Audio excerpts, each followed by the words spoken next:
इस मूवी में हमें एक हस्बैंड वाइफ को दिखाया गया है जिनका नाम जॉन और केट है, जिनके दो बच्चे हैं, डैनियल और मैक्स।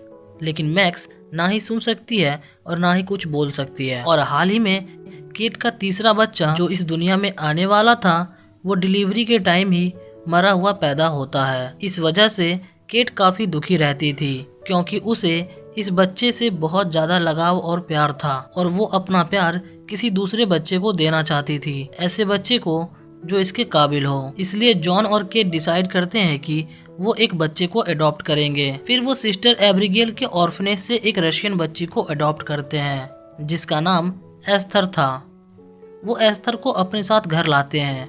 एस्थर के घर आ जाने से केट काफी खुश रहने लगी थी, साथ ही वो उसे अपने दोनों बच्चों के साथ स्कूल भी भेजने लगी थी। मैक्स तो एस्थर के साथ घुल मिल गई थी, बट डैनियल उसे बिल्कुल पसंद नहीं करता था।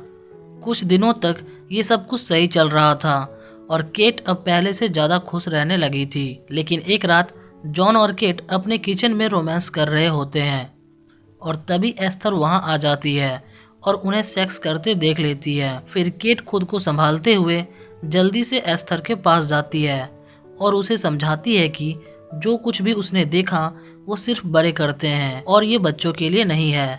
इस बात पर एस्थर कहती है कि उसे सेक्स के बारे में सब कुछ पता है और ये हस्बैंड वाइफ करते हैं। एस्थर की ये बात सुनकर केट बिल्कुल शॉक्ड हो जाती है कि एक 9 साल की बच्ची को इतना कुछ कैसे पता है। वो ये बात जॉन को बताती है, बट जॉन इस बात को ज्यादा सीरियसली नहीं लेता। लेकिन केट इस बात से परेशान थी। फिर कुछ दिनों बाद ही एस्थर का बिहेवियर अजीब हो जाता है। एक बार तो वो अपने क्लास में पढ़ रहे एक लड़की को झूले से गिरा देती है जिससे उसके पैर टूट जाते हैं क्योंकि उस लड़की ने एस्थर के ड्रेसिंग स्टाइल का मजाक उड़ाया था। एस्थर दिन प्रतिदिन बदलती जा रही थी। एक तरफ वो जॉन से अच्छे से बातें करती थी लेकिन केट के साथ बुरा व्यवहार करती थी।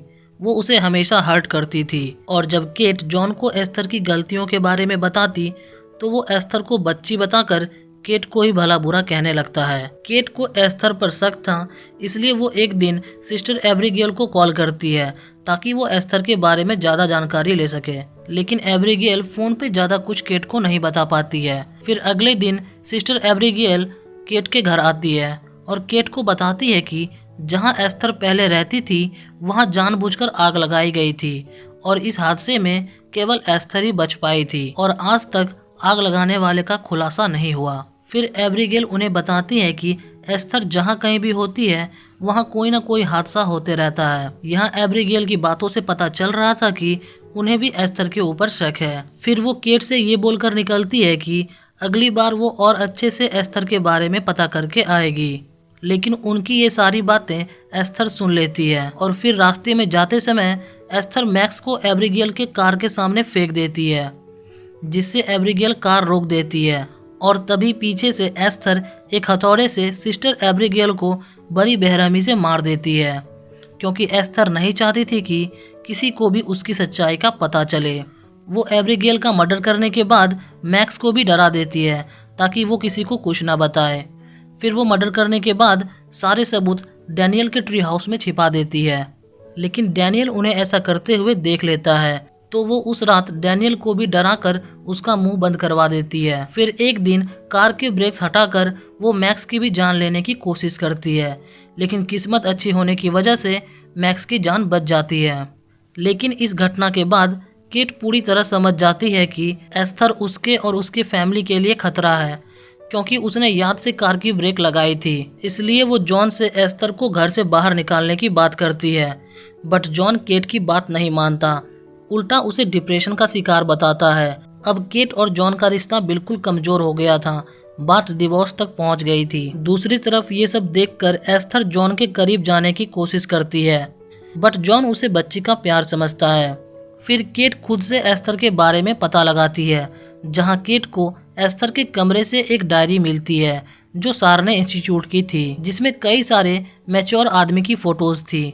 फिर वो सारने इंस्टीट्यूट में कॉल करके पता करती है कि क्या पहले कभी उनके यहाँ एस्थर नाम की लड़की पढ़ती थी, तो वहाँ के स्टाफ उन्हें बताते हैं कि ये कोई इंस्टीट्यूट नहीं बल्कि एक मेंटल हॉस्पिटल है। केट कुछ भी नहीं समझ पा रही थी, लेकिन फिर भी वो एस्थर की एक फ़ोटो उन्हें सेंड कर देती है।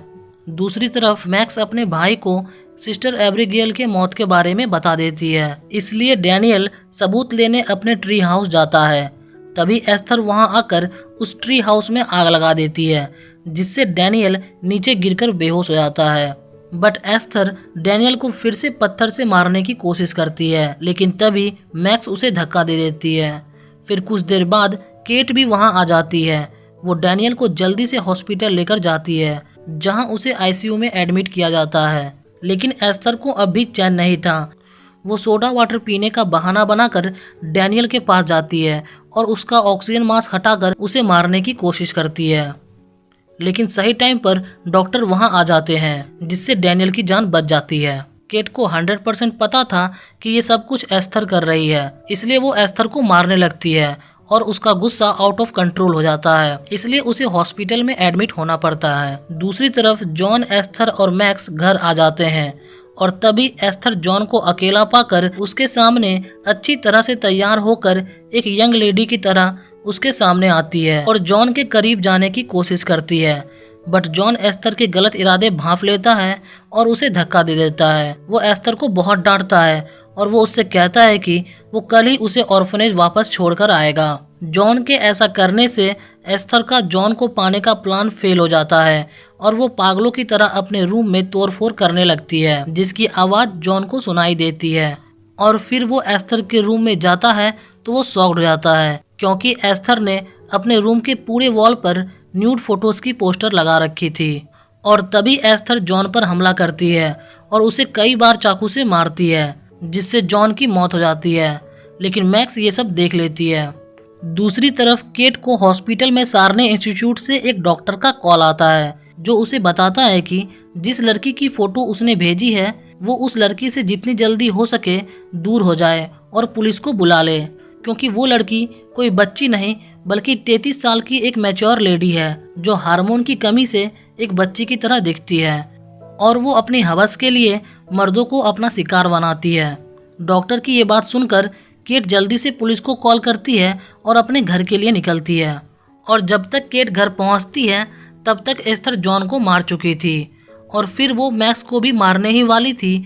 तभी ग्लास रूफ के ऊपर से केट एस्थर के ऊपर कूद जाती है, जिससे एस्थर बेहोश हो जाती है और केट को ऐसा लगता है कि एस्थर मर चुकी है। फिर वो मैक्स को लेकर घर से बाहर भागने लगती है और तभी फिर से एस्थर पीछे से आ जाती है और चाकू से केट को मारने की कोशिश करती है। और इसी बीच केट काफी घायल हो जाती है और उन दोनों में काफी फाइट भी होती है। और एट द एंड केट एस्थर को एक जोरदार किक मारती है, जिससे उसकी गर्दन टूट जाती है और एस्थर मारी जाती है। और इस तरह एस्थर का खौफ खत्म होता है और ये मूवी इधर ही खत्म हो जाती है।